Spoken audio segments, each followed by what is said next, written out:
Ini komitmen dalam hati berhenti terhadap maksiat yang kita lakukan selama 1 tahun yang lalu. Ayyaklu'a anil maksiati fil hali.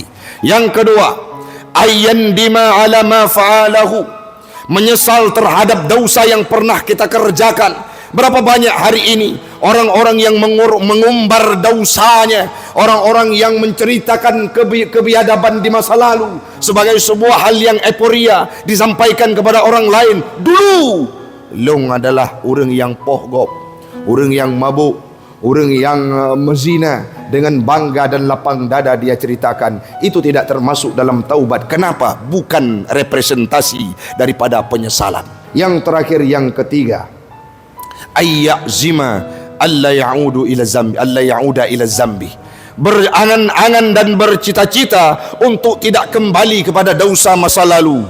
Menyajaman pernah tama judi, nyawa rencana taubat, maka top buku, fikir dalam pikiran, azam dalam hati, bercita-cita, tekad yang kuat, kita tidak akan kembali kepada dosa masa lalu.